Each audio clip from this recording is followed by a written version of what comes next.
ठीक है, तो हम लोग आज एक्सरसाइज कौन सा असाइनमेंट 7.3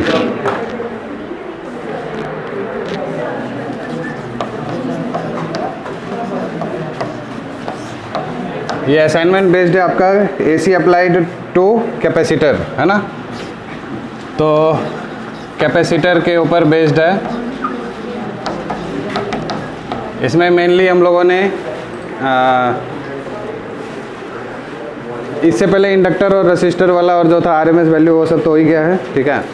तो इसमें हम लोगों ने देखा था V इक्वल्स टू क्या होता है, Vm साइन ओमेगा टी, और I equals to Im sine omega T plus π/2, ठीक है। तो ये हो गया आपका क्या, करंट और फेज का रिलेशनशिप। और XC की वैल्यू क्या होती थी, 1/ωc और 2 पाई न्यू इंटू सी, ठीक है। तो ये है आपका फॉर्मूला, इससे रिलेटेड था। अब हम लोग इसके ऊपर क्वेश्चंस देख लेते हैं फटाफट से।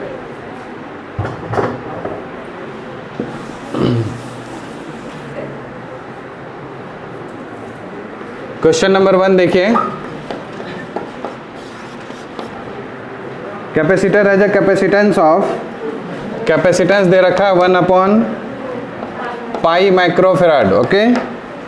और कैपेसिटिव रिएक्टेंस XC पूछ रहा है आपसे, और आपको क्वेश्चन में इंफॉर्मेशन है फ्रीक्वेंसी। फ्रीक्वेंसी F लिख देता हूँ मैं, हमेशा थोड़ा F लिखने में आसान पड़ता है। पहली बार फ्रीक्वेंसी है 50 हर्ट्ज, ओके। कर लेंगे आप लोग। XC इक्वल्स टू क्या होता है, 1/2π FC, है ना। पाई की जगह पाई रहने देते हैं अभी, F की जगह 50 और C की जगह कितना, 1/π। ये कैंसिल हो गया, तो माइक्रोफेराड भी तो है ये, तो 10⁻6 क्या हो जाएगा, ऊपर चले जाएगा, है ना। तो ये कितना हो गया 100, और यहाँ 10⁻6 है तो 10⁻4 ओम, है ना, या 10 किलो ओम भी बोल सकते हैं, ओके। अब उस अगली बार में क्या है, यहाँ पर 10⁻6 है कैपेसिटेंस। सेकेंड पार्ट में क्या दे रखा है, सॉरी फ्रीक्वेंसी दे रखा है 10⁻6 हर्ट्ज, है ना। ये फर्स्ट पार्ट था। सेकेंड पार्ट में क्या बोला है, फ्रीक्वेंसी आपका, फ्रीक्वेंसी की जगह कितना दे रखा है, 10⁻6 हर्ट्ज। सो 10⁻6 हर्ट्ज इंटू में कैपेसिटेंस कितना हो गया, 1/π इंटू 10⁻⁻6 माइक्रोफेराड, है ना। तो -6 + 6 तो ऐसे ही चले गया, ये दोनों कैंसिल आउट हो गया, कितना बचा, पाई कैंसिल होगा ना, तो 1/2 यानी 0.5 ओम। फर्स्ट पार्ट क्लियर है, कोई दिक्कत तो नहीं इसमें। चलिए सेकेंड पार्ट देखिए,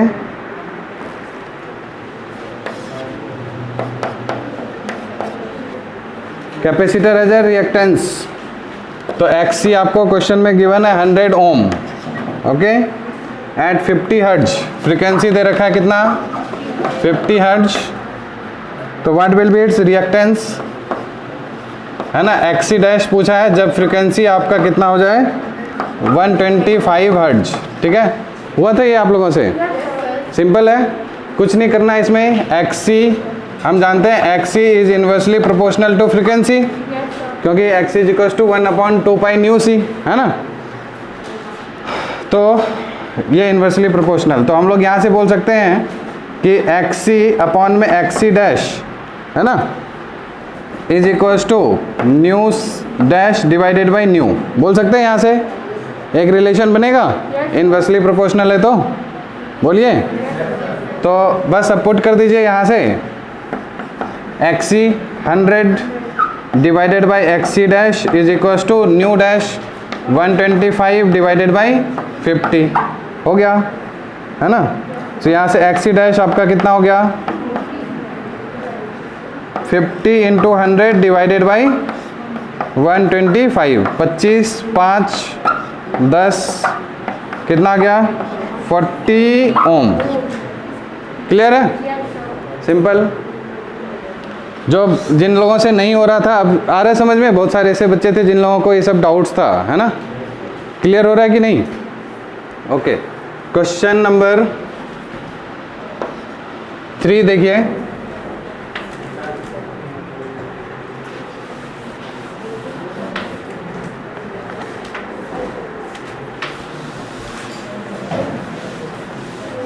एक भी असाइनमेंट छोड़िए मत, जितना भी असाइनमेंट हो रहा है ना सारा करिए, इससे आपकी प्रैक्टिस बढ़ती चली जाएगी। क्वेश्चन नंबर 3 देखिए, कैपेसिटर ऑफ कैपेसिटेंस 10 माइक्रोफेराड। तो आपका कैपेसिटेंस दे रखा है कितना, 10 इंटू 10 की पावर माइनस 6 फेराड। माइक्रोफेराड को हम लोग इतना लिख दें, कनेक्टेड, हाँ क्या हुआ, ठीक है, connected to an oscillator giving an output voltage E equals to, आपको दे रखा है output voltage 10 sine omega T, okay. और if omega equals to 10 radian per second, this omega is 10 radian per second, find the peak current. Peak current बोले तो IM कितना होगा, ठीक है ना। तो हम लोग जानते हैं ये E दे रखा है, यानी कि ये मैक्सिमम वैल्यू ऑफ वोल्टेज होगा, VM होगा, है ना। तो from here we can calculate that VM is equals to how much, 10 volt, okay.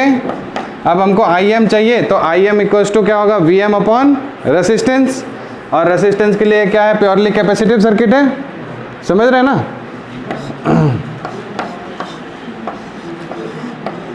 ऐसा ही है ना। तो इसका रेसिस्टेंस कितना होगा, बोलिए, XC, इसका रेसिस्टेंस XC। तो रेसिस्टेंस XC इक्वल्स टू क्या हो गया, 2 pi into new into C। तो 2 इंटू पाई, पाई को पाई रहने दें, सॉरी 1 अपॉन आएगा ना, ठीक है। This is 1 upon 2 pi nu C, okay. So यहाँ से 1 अपॉन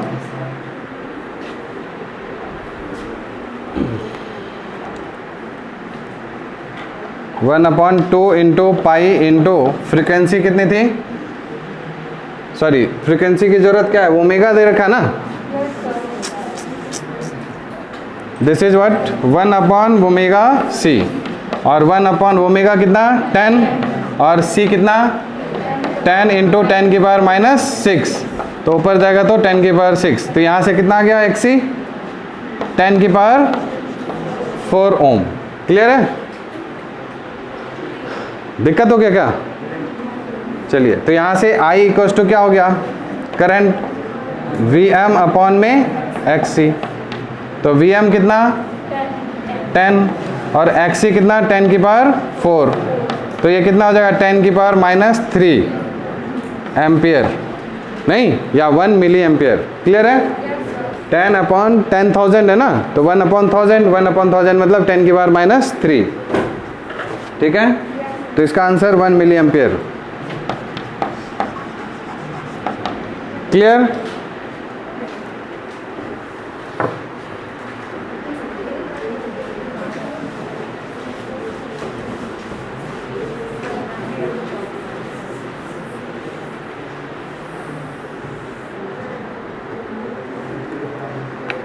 क्वेश्चन नंबर 4 देखिए।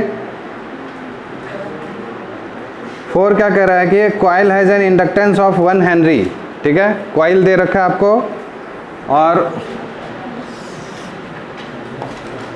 इसका इंडक्टेंस भी दे रखा है 1 हेनरी, ओके। अब फिर क्या बोल रहा है कि at what frequency will it have a reactance of 3142 Om.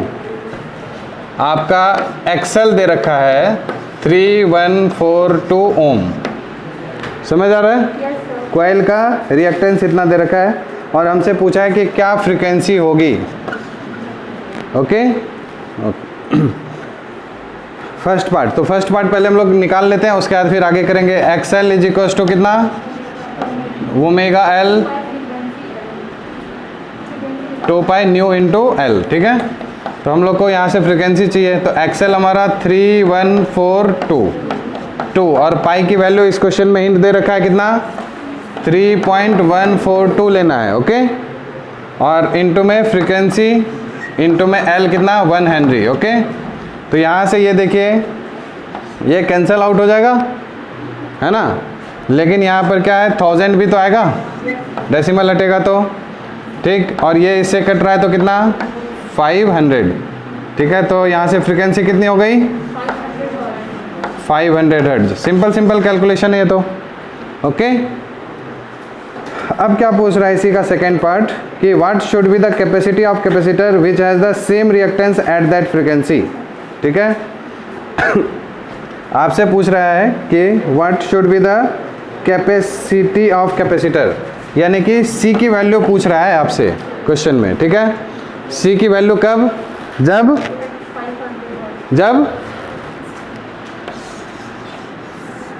XC जो है वो XL के बराबर है ना। गिवन है आपको क्वेश्चन में कि इंडक्टेंस जितना आपको रेसिस्टेंस रिएक्टेंस प्रोवाइड कर रहा है, कैपेसिटेंस भी उतना ही प्रोवाइड करेगा और फ्रीक्वेंसी भी सेम होगी, है ना। सेम फ्रीक्वेंसी है, सेम रिएक्टेंस है, तो C की वैल्यू क्या होगी। ठीक है दिखेगा, उधर नहीं दिखेगा ना।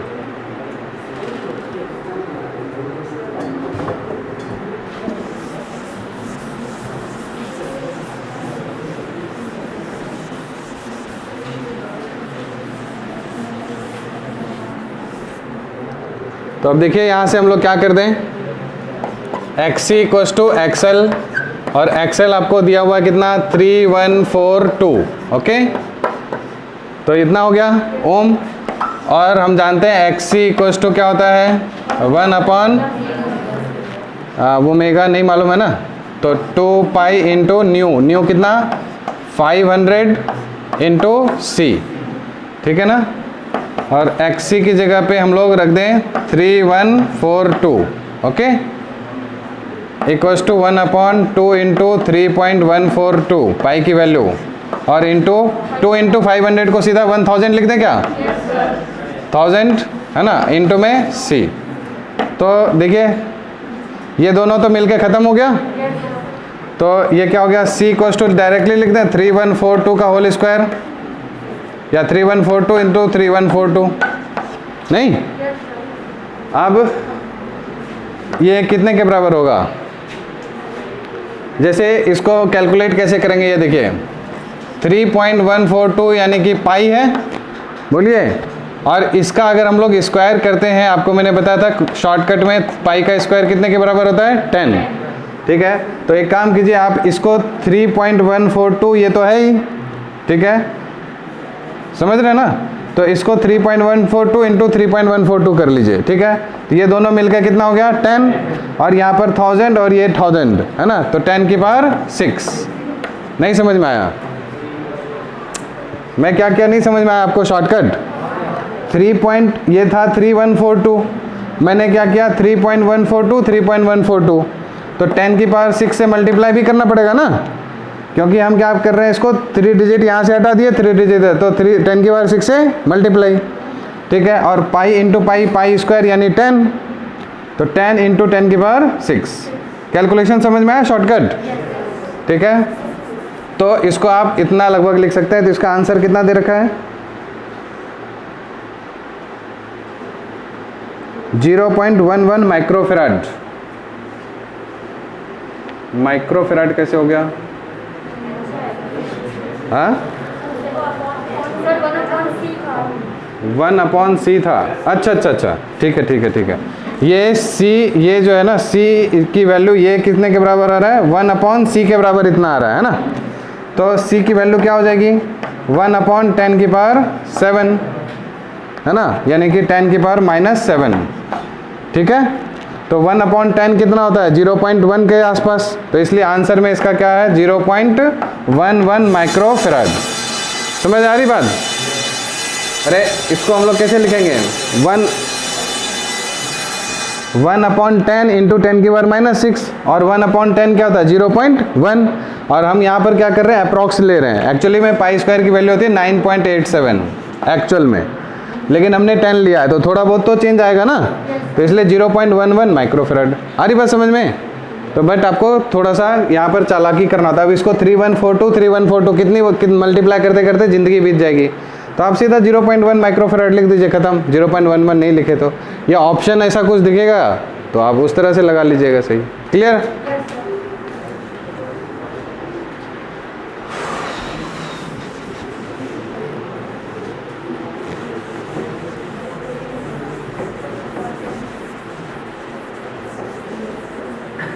नेक्स्ट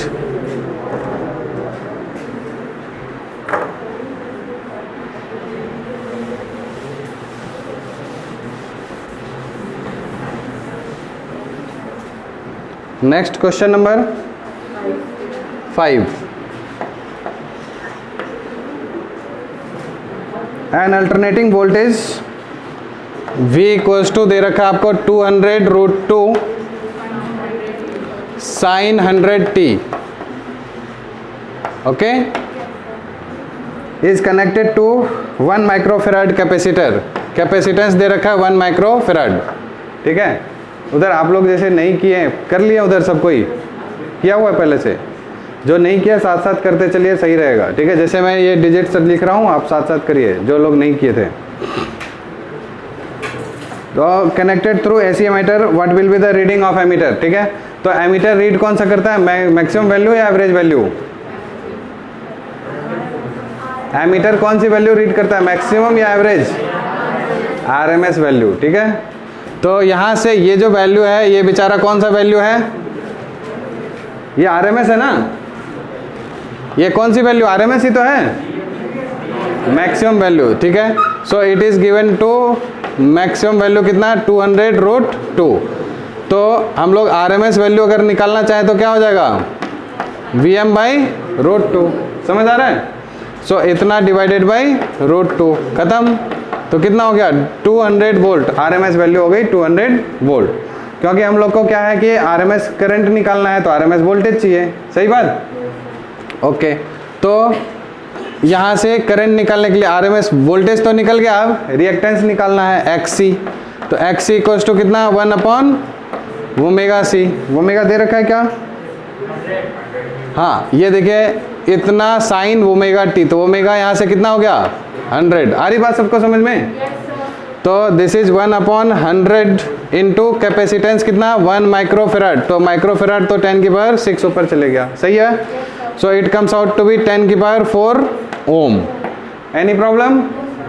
ओके, तो यहाँ से IRMS आपका कितना आ गया भाई, VRMS divided by XC.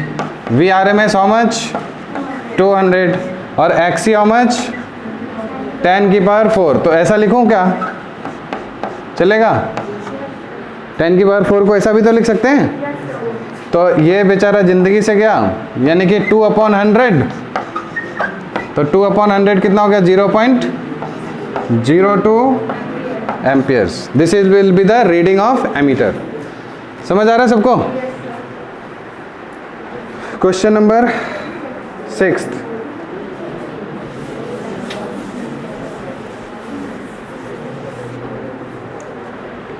Question number 6 देखिए क्या बोल रहा है, capacitor of capacitance.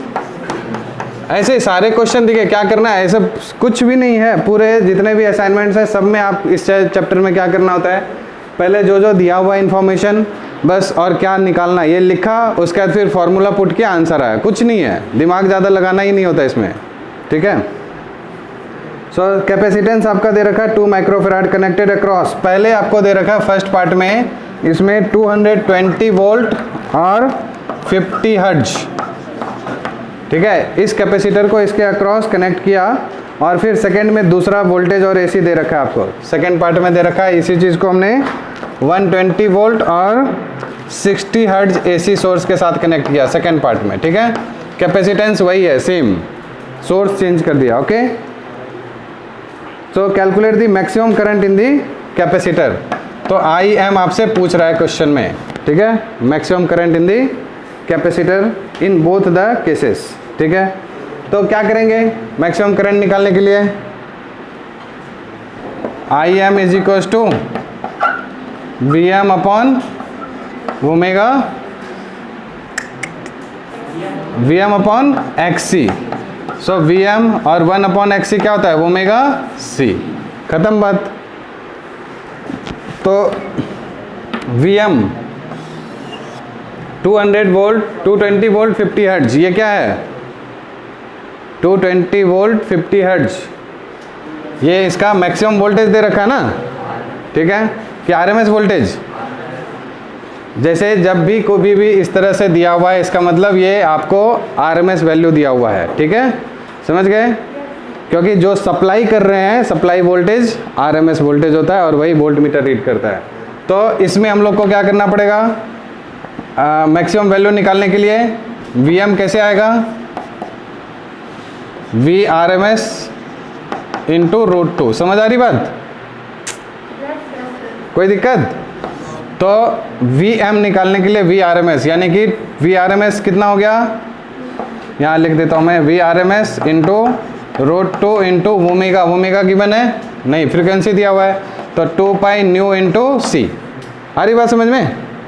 So Vrms हो गया 220 √2। समझ आ रहा है? So this is what RMS value of voltage. ठीक, इनटू में 2 और पाई कितना 3.14 ले लेते हैं, ओके, और फ्रीक्वेंसी 50 और सी 2 इंटू 10⁻⁻⁶ कर लीजिएगा आप लोग। ये दोनों 100 हो गया और ये मिला के 314 बन जाएगा। फिर इसको मल्टीप्लाई करते रहिएगा ज़िंदगी भर बैठ के, ठीक है? अरे क्या है, अब तो कर सकते हैं ना। सेम वे यहाँ पर भी है ना, कर लीजिएगा इसका सेकेंड पार्ट, कोई दिक्कत तो नहीं है।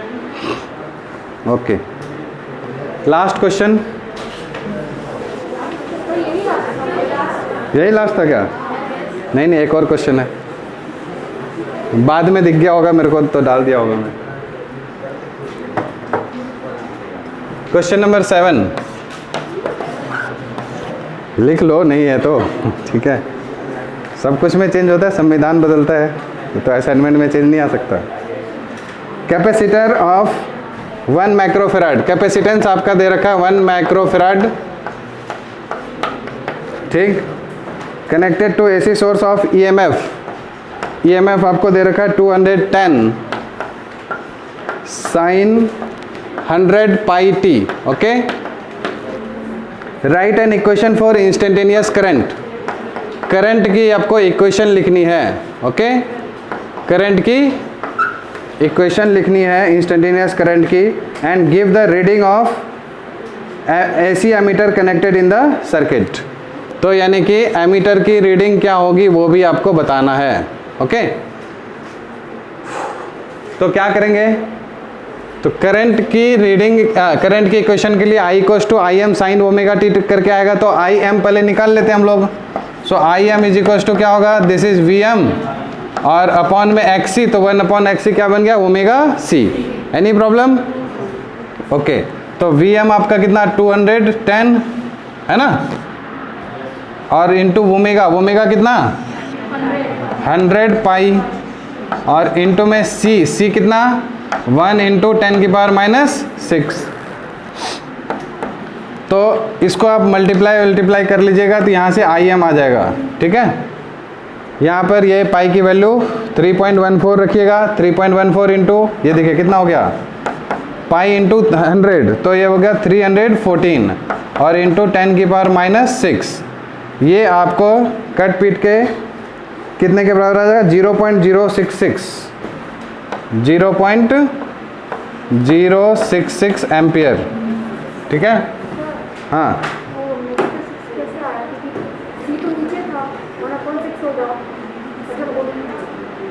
क्या हो गया, देखो Vm/XC होता है ना,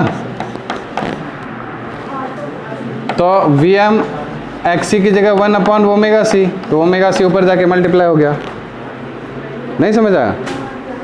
देखो ये जो है इस तरह से आया ना, 1/ωc ऊपर जाके मल्टीप्लाई, ठीक है, समझ गए ना। ये देखिए ना, लगभग आपका 300 और 200, तो 600 है ना, और कुछ कुछ होगा, और इसको आप सॉल्व करेंगे तो पूरा इतना आ जाएगा, ठीक है, मल्टीप्लाई करके, ठीक। इसमें आंसर जो था मैंने सीधा चिप दिया, ठीक है। अब देखिए ध्यान से, I = इंस्टेंटेनियस करंट का इक्वेशन क्या हो जाएगा, Im का मतलब 0.066 sin ω/t है ना, कितना 100 पाई t, बोलो, और प्लस कि माइनस, करंट लैग करता है ना कैपेसिटर में, लीड करता है, तो लीड करता है तो प्लस π/2, और ये क्या बन जाएगा, आप इसी फॉर्म में रहने दीजिए, या फिर sin 90 + थीटा cos थीटा लिख दीजिए, है ना। आंसर आपको इसलिए जानबूझ के ऐसे फंसाने वाला दिया था, 0.066 cos 100 πt, ठीक है, आ गया समझ में, कोई प्रॉब्लम।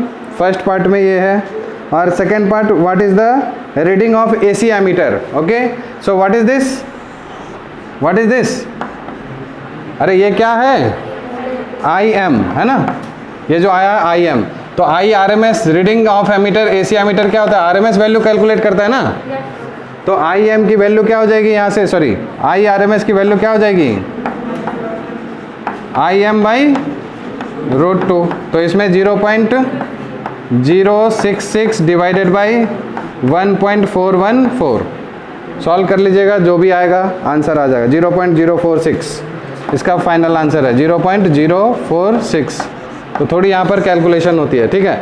ये जो कैपेसिटिव वाला सर्किट होता है ना, इसमें कैलकुलेशन बहुत ज़्यादा होता है, ठीक है, बट फिर भी मैंने एकदम शॉर्टकट वाला सिंपल कैलकुलेशंस दिया है, ठीक है. ठीक, नेक्स्ट डे हम लोग दूसरा डिस्कस करेंगे. Okay, thank you.